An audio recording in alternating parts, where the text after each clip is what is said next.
pensamento de uma fruta, a qual não tem qualquer semelhança com um som assim articulado, nem qualquer coisa de comum com ele, a não ser que o corpo desse homem foi, muitas vezes, afetado por essas duas coisas. Isto é, esse homem ouviu muitas vezes a palavra pomo, ao mesmo tempo que via essa fruta. E assim cada um passará de um pensamento ao outro, dependendo de como o hábito tiver ordenado em seu corpo. Os dois termos aqui são chave: hábito e corpo. As imagens das coisas. Com efeito, um soldado, por exemplo, ao ver os rastros de um cavalo, imediatamente do pensamento do cavalo para o pensamento do cavaleiro, e depois para o pensamento da guerra. Já o agricultor passará do pensamento do cavalo para o pensamento do arado, do campo, etc. E assim cada um, dependendo de como se habituou a unir e a concatenar as imagens das coisas, passará de um certo pensamento a este ou aquele outro.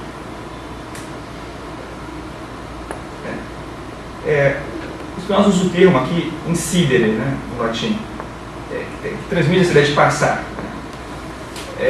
Passar de uma imagem.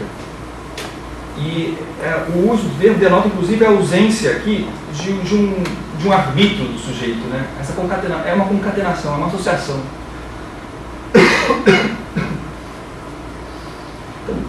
Então, para falar brevemente, né, se eu fosse apelar para a ideia de Evo, no Descartes, trata-se de algo completamente diferente, porque ela vai depender de uma noção de livre-arbítrio, né? Trata-se de uma má utilização, uma má mobilização.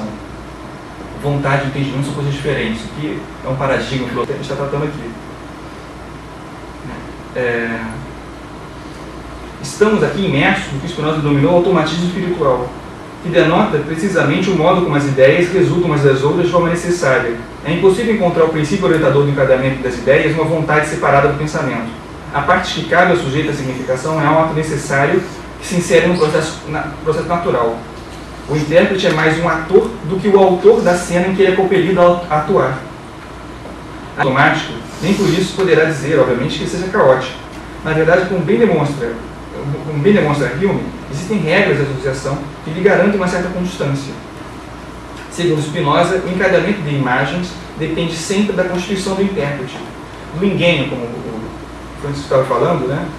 Do indivíduo afetado, ou seja, depende, não estamos à dependência de uma deliberação, nem de uma faculdade qualquer. A julgar pelo conto do Hume, a imaginação não é a caixa de Pandora, a origem de todos os nossos tormentos. Ela é uma potência, um correlato intelectual da própria potência do corpo de receber traços, de se deixar afetar pelo mundo exterior. A imaginação é, portanto, a arte de hierarquizar as diferenças, de introduzir valor na diferença, de fazer certas diferenças valerem mais do que outras. A imaginação responde a uma problemática de ênfase, que não é determinada pelo entendimento, mas pela disposição do corpo. Conforme ensina Vitiguera, toda a profusão de imagens oferecidas, toda a atividade é acomodada de acordo com cristalizações que ocorrem segundo a facilidade e a utilidade do corpo. Estes termos, facilidade e utilidade, exprimem um princípio de economia do simbólico em Spinoza, que, no entanto, não se abstrai da relação com outros símbolos, pois a facilidade e utilidade serão sempre afirmadas com referência a outros símbolos, com referência à interação com outros símbolos, né? A forma como uma ideia se concatena com outra, se associa a outra. Esse sistema, que é a posição do corpo para reter certos aspectos em detrimento de outros, é explicado por Spinoza através do termo admiração, pois é disso que se trata. Afinal, o que é que mais afeta determinado corpo? O que lhe é mais familiar? O que é que se concatena de forma mais forte com as outras ideias, com as outras afecções sofridas por determinado corpo?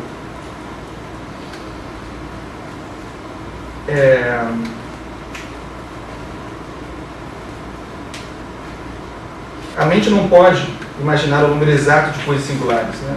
Vai haver sempre, a imaginação vai fazer sempre essa operação, né, de reter determinadas características em detrimento de outras,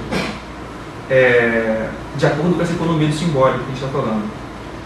Deve-se, entretanto, observar que nessas noções não são formadas por todos da mesma maneira. Elas variam em cada um em razão da coisa pela qual o corpo foi mais vezes afetado, e a qual imagina ou lembra mais facilmente. Por exemplo, os que frequentemente consideram com admiração a estatura dos homens compreenderão pelo nome de homem um animal de estatura ereta. Os que são acostumados a considerar um outro aspecto formarão dos homens outra imagem comum. Por exemplo, que é um bípede sapiens, que é um animal racional, etc. Em suma, cada um, de acordo com a disposição do seu corpo, formará imagens universais das outras coisas. Mas a utilidade, a facilidade e a admiração que a gente está falando aqui não podem ser apreendidas sem referência ao aspecto público do signo. O signo se torna predicado de determinada forma por certa coletividade. Porém, se a significação não é sempre hipersêmica, à medida em que encontra uma significação determinada de acordo com a utilidade e a facilidade de certo corpo, ela também encontra peso e empresamentos na coletividade dos homens, que obstrui a sua anarquia e errância, cristalizando a significação numa língua, numa gramática. Não se pode transformar arbitrariamente ou insidiosamente o sentido de uma palavra exercível sobre a significação. Dessa forma, a individualidade do signo, enquanto regra determinada de significação em público, implica sempre uma comunidade de sentido. Novamente vou recorrendo ao Vitigüera. Essa comunidade de sentido, ela inclusive tem uma relação com o que aquilo que Spinoza quer dizer quando fala que a multidão é guiada por uma só mente, por um só pensamento. E é sempre com referência a essa comunidade de sentido, a esse engenho, que deve ser pensada as formas de governo, como o Francisco estava falando agora. Assim se explica de que modo passamos de uma ideia para outra e por que esse processo associativo, dependente do sem número de fatores contingentes, da disposição do corpo, da inscrição do corpo, como é